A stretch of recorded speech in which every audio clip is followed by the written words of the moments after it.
What's up YouTube? My name is Kenneth. Today I want to talk a little bit about my channel and some changes that I've been thinking about really for a long time. If you've been around for a long time, you'll know that I used to really go out every month when there's a new moon, try to find a dark sky location and take some photography of the night sky, do some time lapse, and do some astronomy. I really have enjoyed that. And most of you probably have thought that I've stopped doing that, but actually I just haven't been posting. I've been trying to go out almost every month. I've been trying to collect a lot of time lapse to make like a short film or something like that. But the prospects of me like going through all that footage and actually make the film is just such a huge project. I'm never going to get it done. So one thing I'd like to try is actually do maybe a little more like a vlog style like this, where I go out every month and I make a little video of me going out, where I'm going, why I'm going there, and then what footage I'm getting, and then showing that footage every trip I do. And most trips I don't get much footage. I usually get like 2 time-lapse sequences, which might only be 20 seconds of footage.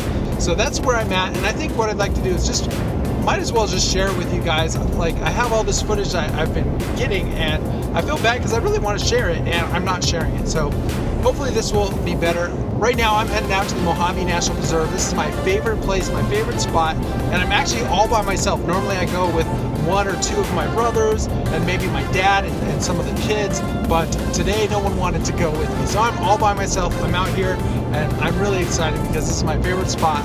I'm in the middle of the Mojave National Preserve in the world's largest Joshua tree forest, and it's absolutely beautiful out here. One of the reasons I like it out here is it has an incredible dark sky, especially facing south. The Milky Way looks amazing looking south, and it's a really great location. Also, almost always clear skies. At least when I'm here, I get lucky at least. And the other reason I like it is I was on my way here. I went through Baker, and it was 113 degrees. Very, very hot. But this place is actually around 5,000 feet in elevation, and it's much cooler. Hopefully this turns out. Let me know what you guys think of this type of content. I'm really excited about it, and yeah, hopefully I can capture some good footage tonight. So I hope you guys enjoyed. Thanks guys for watching.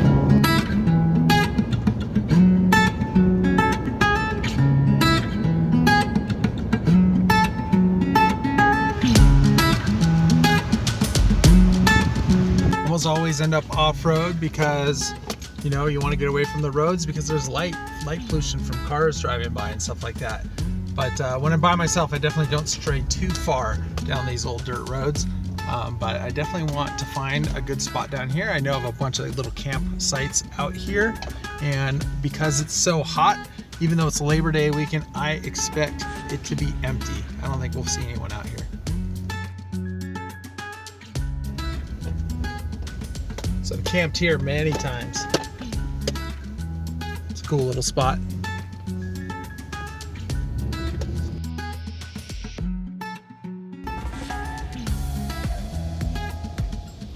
Here's another pretty good spot here.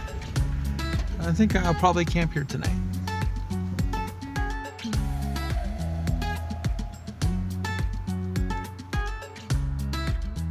About 40 minutes ago it was 113 in Baker. So 21 degrees cooler here. So this is a dynamic perception. It's the stage 0, their original time-lapse dolly, and then it's been upgraded to use the NMX stage R's to give me a pan tilt, as well as sliding using stepper motors, so it gets very precise, repeatable shots. I love it. Super cool. So right now it's in shoot, move, shoot mode. So it takes a shot, moves a little bit, takes another shot. Right now it's a sunset, so I'm doing a simple sunset time lapse. Sunset's gonna be tricky, so I actually just shoot at manual, and I overexpose the beginning of it, and that way as it moves through, it goes into a good exposure as it gets darker, and then as it gets really dark, it's underexposed. And then you can play around with it a little bit at the beginning and the end to kind of bring back some of the lost details. It really helps to have a nice sensor so that you can have a lot of dynamic range. So hopefully that helps a little bit. Should be a pretty nice sunset. I'm not super stoked on this location, but I do love these cactus, how they look when they're all backlit. I think it looks really cool.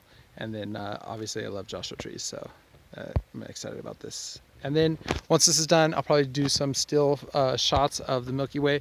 The Milky Way is about right there right now. Probably do some shots of like that really nice Joshua tree. And then once that's done, then I'll set up a time lapse. Probably I'll just move this dolly setup right to about here and get this Joshua tree facing south so I get the Milky Way moving across. Hopefully it turns out pretty good. Really excited about tonight. Sun just set and it was beautiful.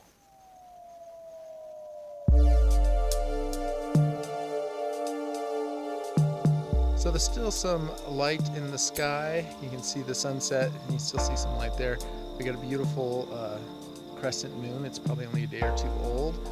And then right now I'm just setting up to do some still photography. I got a huge Joshua tree right here. I'm taking some test shots, getting everything framed up how I like it. You can start to see the Milky Ways coming out, but the sky is still too light, so there's not enough contrast, but it's looking pretty promising. Normally I have multiple cameras. I usually have 2 cameras, but I left one in a friend's truck, so it's only the Canon 6D tonight. So it's pulling double duty. I'm doing still photography and time lapse with it. And yeah, hopefully I get something good.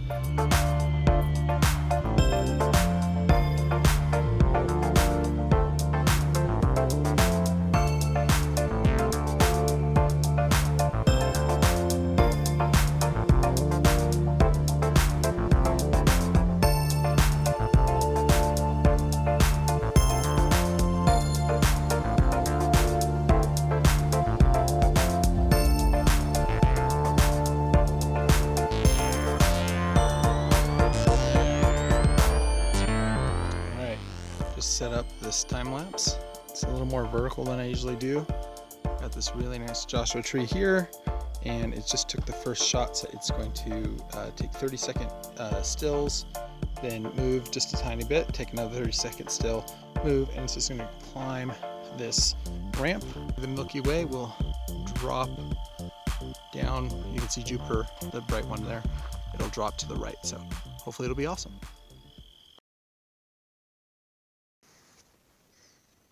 I had a great night under the stars. If I wasn't lazy, I would have done a sunrise time lapse, but from my bed here, I can see the slider barely.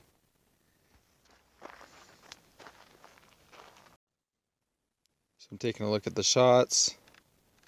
It looks like it did pretty good until a certain point where maybe the battery started getting low, and instead of going up the track, it started going down the track.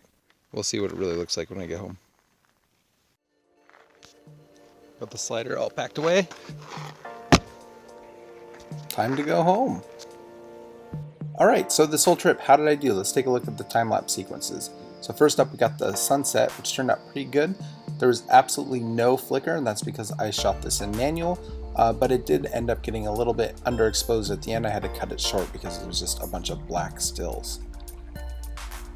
So how did the Milky Way shot do? Well, I thought it turned out pretty good, at least the first half. The Milky Way moves across the sky. We got some really cool air glow, that kind of green air glow, looks really nice. And yeah, you can see the really nice Joshua tree. However, once the Milky Way leaves the frame, the shot gets a little bit boring. There is a really nice meteor, but because the battery started dying and it starts dropping, I wouldn't really be able to use that. So overall, I ended up with about 20 seconds of usable footage. Hopefully next time I remember to bring both cameras so I can double that. And yeah, anyway, I think this trip was a success. I really enjoyed doing the still photography. Normally I don't have time for that because I'm running after children or I'm trying to set up these time-lapse sequences. But yeah, I think it was a lot of fun. Let me know what you guys think. If you guys liked it, make sure to hit the like button. And if you're interested, subscribe if you haven't already, and hopefully I can do more videos like this. So let me know what you think. Thanks guys for watching, and of course, have a great day.